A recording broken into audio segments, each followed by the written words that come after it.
구원의 복음, 은혜의 복음이 얼마나 귀한 것인지를 함께 설명하기 위해서 율법과 이 복음을 비교해서 곧잘 설명하고는 했습니다. 로마의 귀족들은 이 상속자로서의 역할들을 감당할 수 있는 아들이 태어나면 14살까지는 부모가 직접적으로 이렇게 가르치면서 여러 가지 훈육을 합니다. 그러나 15세부터 그 25세가 되기까지는 이 상속자로서의 다양한 훈련과 가르침을 위해서 특별히 고용된 후견인을 세워서 철저하게 가르칩니다. 그리고 25세가 되면 비로소 이 상속자로서의 역할들을 감당하도록 그렇게 했습니다. 바울은 이 당시 시대 배경이 로마라고 하는 시대에 있었기 때문에 그 로마 시대에 그 상속자라고 하는 개념들을 가지고 율법과 복음을 잘 설명해 내려고 합니다. 아들은 아버지의 모든 것들을 상속받습니다. 그래서 상속자인 아들은 실제적으로는 모든 것의 주인이 되기도 합니다. 그렇지만 아들이 어릴 때는 그를 훈육하기 위해서 아버지가 자기 대신에 세운 후견인의 말을 따라야만 합니다. 예를 들면 이런 거죠. 대기업의 회장의 아들이어서 회사를 물려받는 상속자로 태어났어요.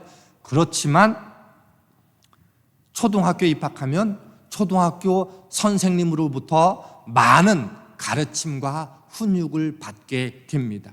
내가 대기업 회장의 아들이라고 해서 학교를 무단으로 결석하거나 교실을 이탈할 수 없습니다. 학교에 내 아들을 맡겼다고 하는 것은 상속자로서 맡기는 것이 아니고 이 아이가 성장할 때까지 잘 가르쳐 달라고 위임한 그런 후견인과 다름이 없기 때문에 그렇습니다. 그래서 그러고 나서 시간이 흐르고 나면 이제 성장해서 더 이상 그 학교 그 선생님 밑에서 배우지 않아도 될 때가 되어지고 성장해서 스스로 생각하고 판단하고 결정할 때가 되어지면 상속자로서의 모든 일들을 감당하게 됩니다. 이와 같이 쉽게 이해할 수 있는 원리를 가지고 바울이 율법과 복음을 설명하고자 합니다. 예수님께서 오시기 이전에 세상의 모든 사람들은 율법 아래에 있었어요. 그래서 이 율법은 마치 어린 아이들에게 선생으로서 후견인과 같이 사람들을 하나님의 백성다운 삶을 살아갈 수 있는 길을 가르쳐 주었어요.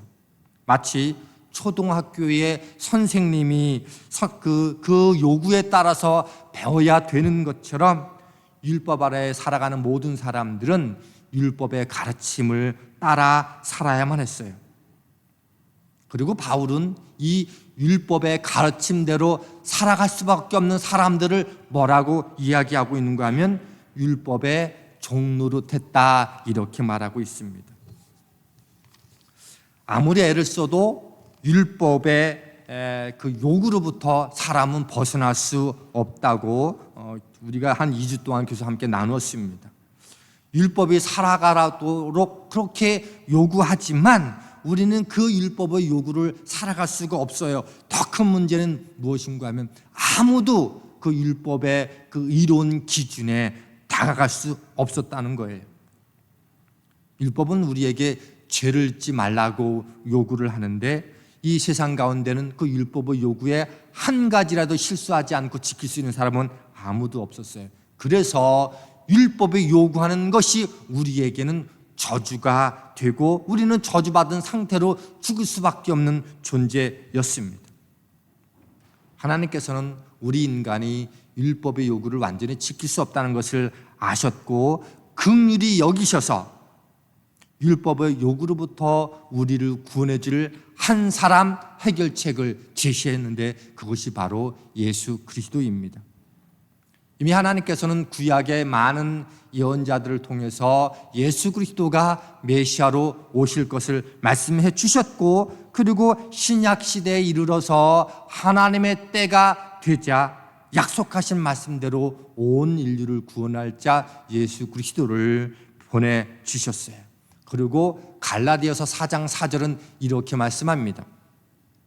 때가 참에 하나님이 그 아들을 보내사 여자에게 나게 하시고 율법 아래 나게 하신 것은 온 인류를 구원하시도록 하나님의 때가 되자 여자를 통해서, 동정녀를 통해서 율법 아래 주님을 오시게 하셨어요. 왜 율법 아래에 나게 하셨는가 하면 바로 5절에서 이렇게 말씀해 주고 있습니다. 율법 아래에 있는 자들을 속량하시고 우리로 아들의 명분을 얻게 하려 하심이라. 율법 아래에 태어나신 이유는 율법 아래에 살고 있는 모든 사람들을 속량하시고 구원하시고자, 그리고 우리를 아들의 명분을 얻도록 하기 위해서 주님이 오셨다고 말씀합니다. 그리고 여기에서 속량했다라고 하는 말은 값을 다 지불했다, 이런 뜻입니다. 그래서 이 속량했다라고 하는 원래 의미는 상인들이 쓰던 용어예요. 물건을 사고 그리고 물건을 위해서 값을 다 지불했다, 그런 뜻이에요. 그러니까 예수님께서, 하나님께서 예수님을 통해서 우리의 모든 저주를 구원하시기 위해서 율법으로서 우리가 지킬 수 없는 그런 모든 것들을 다 예수님이 감당하셔서 다 지불하셨다는 겁니다. 예수 그리스도의 이 속량하심은 우리의 죄를 다 감당하시고 우리의 죄를 가져가심으로 인해서 또한 율법으로 지킬 수 없는 것까지도 다 담당하심으로 말미암아 우리를 그분 안에서 구원 얻은 자로 삼으셨다는 거예요. 그런데 더 중요한 건 무엇인가 하면 단순하게 속량하다라고 하는 것은 우리의 구원 얻는 것에만 최종적인 목적이 있지 않다는 거예요. 우리의 구원을 위해서는 속량이 반드시 필요해요. 복음의 핵심은 예수님입니다. 우리의 살 길도 오직 예수 그리스도예요. 그러면 그걸로 끝이냐? 그게 아니라고 하는 거예요. 복음을 우리로 하여금 주신 이유는 구원의 함과 동시에 상속자로서 살아가도록 하기 위해서 우리를 속량하셨습니다. 당시 로마 치하에 식민지된 국가의 백성들이라고 하면 다 아는 사건이 하나가 있어요. 줄리어스 시저라고 하는, 또 다른 말로는 카이사르, 혹은 우리 신약 성경에는 가이사라고 이름되어진 그 시저가 원로원에 의해서 살해됐습니다. 그리고 그가 죽자 혹시라도 모를 일을 위해서 그 시저가 그 준비해놓은 유언장이 공개됐어요. 근데 그 유언장에는 상속자로 지명된 한 사람이 있었는데, 먼 친척인데 이름도 알려지지 않은 옥타비아누스라고 하는 사람이 그 유언자로 유언장에 기록이 되어 있었던 거예요. 그리고 많은 백성들은 이거는 원로원들이 한 공작이다라고 해서 막 사람들이 막 원석이 자자하니까 원로원에서 차마 그 유언장대로 옥타비아누스를 이렇게 내치지 못하고 그를 후계자로 앉혔어요.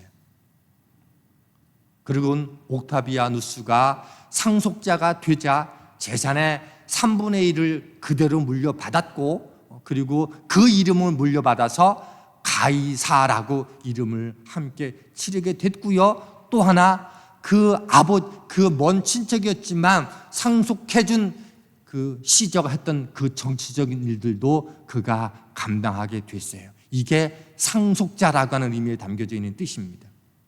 상속자란 이름도 물려받고 그리고 물질도 물려받고 명예도 물려받지만 동시에 그가 했던 일도 물려받는 것, 그게 상속자 속에 담겨져 있는 뜻입니다. 갈라디아서 4장 6절 말씀에 보면 이렇게 기록되어 있어요. 너희가 아들임으로 하나님이 아들의 영을 우리 마음 가운데 보내사 아빠 아버지라 부르게 하셨느니라. 상속자가 되면 제일 먼저 어떤 변화가 있게 되는가 하면 그 상속해준 그분이 우리의 아빠, 아버지가 되는 특권을 주시는 겁니다. 참 재미있는 표현이 있어요. 부르게 하셨느니라, 요 말이 비명을 지르다라고 하는 원뜻이에요. 원래 우리가 율법의 종노릇해서 하나님과 늘 거룩한 관계를 맺으려고 애를 쓰지만 우리가 율법 아래에 있는 한은 우리가 죄인됨을 벗어날 수 없다라고 말씀을 드렸잖아요. 그런데 어느 날 예수 그리스도가 우리 인생 가운데 오셔서 우리의 모든 죄악을 다 담당하시고 율법이 할 수 없는 것까지도 다 담당하셔서 우리를 구원하게 주셨다는 사실을 깨닫게 되고, 그리고 주님만, 예수님만 부르실 수 있는 그 하늘의 아버지를 우리도 하여금 아버지라 부를 수 있고 우리를 아들의 특권으로 이끌어 주셨다는 사실들을 깨닫게 되고는 너무도 놀라서 뭐예요? 비명을 지르다 라는 뜻이 이 아빠, 아버지라 부르게 하셨다라는 뜻에 담겨져 있어요. 마치 이런 거예요. 고요 형제가 태어났는데 부모님을 이렇게 무시하는 게 아니라 태어났는데 아버지가 빌 게이츠인 거예요. 어마어마한 부자인 거. 처음에는 몰랐는데 내가 상황과 세상의 이치를 알고 났더니 아버지가 엄청난 사람이라는 것을 알고 우와 비명 지르는 거. 내가 믿고 있는 그 예수님이, 그 하늘 아버지가 얼마나 놀라운 존재인지, 내가 죄인으로 구원받을 수 없고 내가 거룩하게 나갈 수 없고 율법을 지킴으로 내가 저주로부터 해결될 수 있는 길이 없는데 주님 때문에 내가 모든 것을 해결받았어? 그리고 그 하나님을 아버지로 내가 부르게 됐다는 말이야? 그것을 깨닫곤 비명을 지르듯 표현이 오늘 우리에게 주신 축복이라고 하는 거예요. 이게 상속자에게 주신 첫 번째 놀라운 축복입니다. 그리고 요한복음 1장 12절로 13절에 이렇게 말씀해 주고 있습니다. 영접하는 자 곧 그 이름을 믿는 자들에게는 하나님의 자녀가 되는 권세를 주셨으니 이는 혈통으로나 육적으로나 사람의 뜻으로 나지 아니하고 오직 하나님께로부터 난 자들이니라. 예수님께서 주기도문을 가르쳐 주실 때 첫 문장이 하늘에 계신 우리 아버지요 라는 말입니다. 제자들이 기도를 가르쳐 주세요라고 말할 때 너희는 이렇게 기도하라. 그리고 가르쳐 주신 게 뭐예요? 하늘에 계신 우리 아버지요. 우리가, 저와 여러분이 하나님을 아버지라고 부르는 것이 얼마나 큰 축복이고 특권이고 비명 지를 만한 일인가 하면, 유대 이스라엘 역사 속에서 성경을 가지고 있는 사람이 읽거나 또 그것을 필사할 때 하나님이라는 이름이 딱 나오면 모든 것을 멈추고 필사할 때는 그 필사했던 붓을 꺾어버리고 나가서 목욕을 재개하고 다시금 앉아서 한 호흡을 고르고, 그리고는 하나님의 이름을 차마 못 쓰고 주 혹은 아도나이라는 이름으로 써야 할 만큼 그들은 하나님을 그렇게 두려워했어요. 그래서 하나님을 제대로 이름을 부르지 못했어요. 그래서 바꿔 부른 거예요. 그런데 그런 하나님을 믿는다는 오직 하나로, 예수 그리스도를 통해서 하나님을 아버지로 부를 수 있는 특권을 우리에게 허락해 주셨어요. 신앙생활에서 중요한 것이 하나님을 아버지로 부를 수 있는 특권을 주셨다는 거예요. 그리고 이 아버지라는 단어 속에는 참 많은 것이 담겨 있어요. 왜 여러분 기억나시죠? 예수님께서 말씀하실 때 너희는 이방인처럼 기도할 때 중언부언하지 말라라고 하는 말은 길게 늘어뜨리지 말라라는 뜻도 함께 담겨 있어요. 하늘에 계신 우리 아버지여, 이게 이방인과 아들이 구분되는 중요한 표현이 여기에 있어요. 이방인은 하늘 아버지를 아버지로 두지 않은 사람들을 말하는 거지 않습니까? 그러니까 이방인들은 내가 내 인생 책임지고 내 인생의 목적이 어딘지를 잘 몰라요. 그래서 내가 모든 걸 장만하고 내가 다 준비하고 내가 개척하고 내가 내 인생을 설계해 나가야만 되는 거예요. 그러니 자기가 생각하는 신에게 부르짖을 때 온갖 미사오구를 다 걷다가 붙여야 되는 거예요. 그런데 이 하늘 아버지를 아버지로 둔 아들은 그 하나님께 미사와 어구를 붙일 이유가 없다는 거예요. 예를 들어서 최원이와 산이가 저한테 집을 허락해 주시고 날마다 잠자리를 주시며 아침이면 점심이면 저녁이면 때마다 끼를 허락해 주시고 그리고 옷도 주시고 필요할 때마다 용돈을 주시고 아무리 멀리 있어도 눈비 때문에 집에 오기가 어려우면 아빠라고 하는 그 한마디면 달려가 줄 수 있는 아버지, 뭐 이런 식으로 그 아버지를 묘사하지 않잖아요. 아빠, 나 여기 어딘데 지금 차가 끊어졌어. 그러면 어디든지 달려가는 게 아빠라는 한 단에 다 담겨져 있는 거예요. 오늘 우리가 하나님을 향해서 수많은 수식어를 붙이지 않고 하나님 아버지라는 그 한 단어 속에는 그 무수한 것들이 그 속에 담겨져 있는 거예요. 그래서 아버지라는 단어 속에는요, 감동과 기쁨과 은총이 가득 담겨져 있는 거예요. 그래서 갈라디아서 4장 7절은 이렇게 말씀해 주고 있습니다.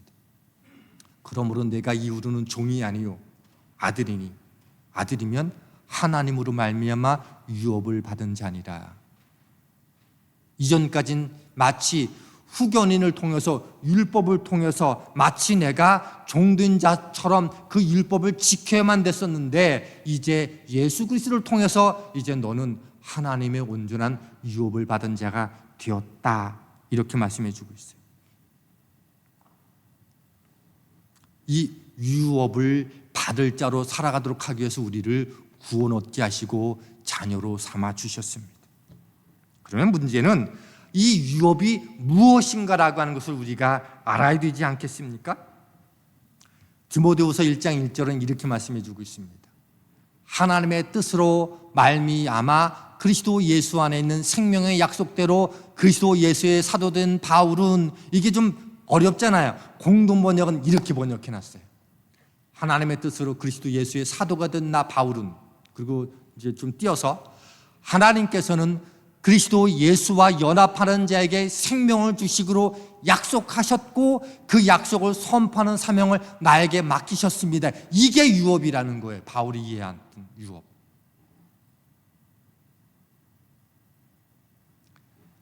하나님께서 믿는 자에게 예수님과 연합해서 영원한 생명을 주시기로 약속하신 대로 약속을 바울이 받았고 이젠 그 사명을 감당하도록 나에게 맡기셨습니다. 이게 하나님의 자녀가 받는 유업이라는 거예요. 유업은 회사도 물려받고 회사의 그 상속자로서 명예와 부도 물려받지만 아버지가 했던 그 일도 감당하는 게 그게 상속자 아닙니까? 우리가 오해하는 것은 상속자는 구원 얻는 것으로 끝나는 게 아니더라라고 하는 거예요. 하나님이 약속하신 생명을 받았어요. 그리고 그것을 전하는 사명도 받은 게 유업, 하나님의 자녀가 받은 유업이라는 거예요. 그래서 디도서 1장 2절로 3절은 이렇게 말씀해 주고 있어요. 영생의 소망을 위함이라. 이 영생은 거짓이 없으신 하나님이 영원전부터 약속하신 것인데 자기 때에 자기의 말씀을 전도로 나타내셨으니 이 전도는 우리 구주 하나님이 명하신 대로 내게 맡기신 것이라. 왜 구원 얻게 하시고 영원한 생명을 누리는 소망을 우리에게 주셨는가? 그것은 그 말씀 속에 담겨져 있는 영원한 생명의 약속의 말씀을 뭐로? 전도라고 하는 방식을 통해서 우리로 하여금 나타내 주셨고 전도를 통해서 내가 생명을 얻게 되었고 이 전도를 통해서 또 다른 누군가가 생명을 얻도록 나에게 맡기신 그 일, 그게 유업 속에 포함되어 있다고 말씀하고 있습니다. 하나님은요, 이 땅에 아직도 잃어버린 둘째 아들을 찾고 계십니다. 그것을 위해서 아들을 보내셨고 그를 믿는 자마다 구원 얻고 영원한 생명을 누리고 주님 안에서 참 평안과 안식을 누리게 하셨어요. 그리고 동시에 그 주님이 하셨던 일들을 함께 감당하도록 우리에게 유업으로 맡겨주셨습니다. 믿음으로 하나님의 아들 되었고 부요를 물려받아서 명예와 영광과 존귀까지도 함께 참여하는 자가 됐어요. 이 사실이 감격이 돼서 비명이 터져나오고 감격스럽고 더 놀란 것은 천사에게 맡기시면 쉽게 온 땅에 수많은 사람들이 하나님께 돌아올 수 있는 그 영광의 그 일들을 저와 여러분에게 맡겨주셨다는 거예요. 하나님의 심장과 하나님의 마음과 영혼과 목마름을 가지고 이웃으로 찾아 나가도록 우리를 구원하신 줄 믿습니다. 혹시 어릴 때 아이들을 잃어버린 적 있습니까? 우리 산이를 짤막하게 2번 정도 이렇게 잃어버린 적이 있었는데 그 짧은 순간 머리가 하얘지고 이 아이에게 무슨 일이 생기면 어떡하지? 라고 정신없이 하늘이 노래지고 머리는 하얘집니다. 그리고 찾았을 때 느끼는 그 고마움과 감사가 있어요. 하나님이 그렇지 않을까요?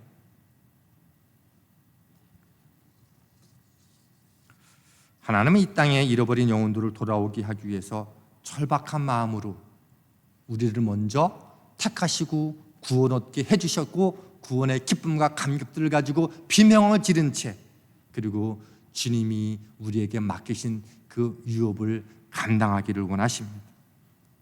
에베소서 3장 6절로 9절 말씀은 이렇게 되어 있습니다. 이는 이방인들이 복음으로 말미암아 그리스도 예수 안에서 함께 상속자가 되고 함께 지체가 되고 함께 약속에 참여하는 자가 됩니다. 그죠? 이 복음이 예수님을 통해서 상속자가 되는 축복을 우리에게 주셨어요. 그리고 우리는 서로 지체가 된 거지요. 그리고 함께 이 약속에 참여하는 자가 되도록 허락해 주셨다는 거죠. 그리고 7절 이 복음을 위해서 그의 능력이 역사하는 대로 내게 주신 하나님의 은혜의 선물을 따라 내가 일꾼이 됐다고 말씀하고 있습니다. 8절 모든 성도 중에 지극히 작은 자보다 더 작은 나에게 이 은혜를 이 복음의 은혜를 전하도록 주신 이 은혜를 주신 것은 측량할 수 없는 그리스도의 풍성한 함을 이방인에게 전하게 하시고 영원전부터 만물을 창조하신 하나님 속에 감추어두었던 비밀의 경륜이 어떤 것을 드러내게 하려 하십니다. 그 비밀의 경륜을 나만이 아니라 오늘도 다른 이들에게 알도록 하기 위해서 오늘 우리를 부르셨다고 사도 바울은 고백하고 있습니다. 예수님께서 죽기까지 하시면서 우리에게 주고 싶으셨던 것이 있어요. 그것은 세상이 줄 수 없는 평강 그리고 구원의 기쁨과 감격, 내가 행함으로 의로운 존재가 될 수 없다라고 하는 놀라운 축복을 그분을 믿음으로 우리에게 주셨어요.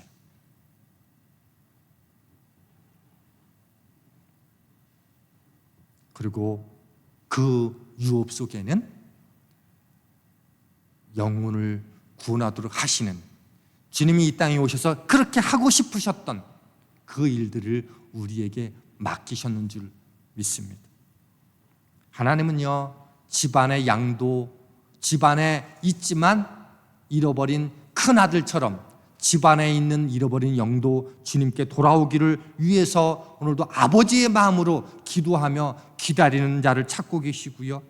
그리고 아직도 우리에 들지 않은 이웃들을 위해서 눈물로 기다리십니다. 이 일들을 위해서 세계 각지에 선교사들이 파송됐고 또 생명을 전하는 일들 때문에 저와 여러분을 직장으로 보내시고 이웃의 누군가에로 보내신 겁니다. 그리고 돈을 벌게 하셨어요.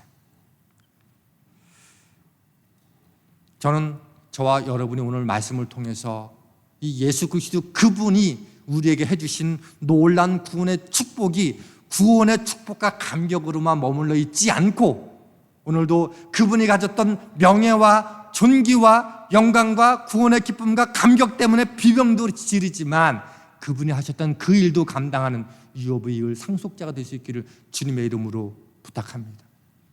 전 이 일을 위해서 우리 세생명교회가 다시 한번 힘을 내서 오늘도 우리 주변에 잃어버렸던 한 영혼들을 찾아가는 그 일에 우리에게 함께 주님의 마음에 동참하게 될 때 주님이 우리를 부르셨던 그 유업과 상속자의 본질을 온전히 감당하게 되는 줄 믿습니다. 이런 축복이 저와 여러분 가운데 가득하게 되기를 주님의 이름으로 축복합니다.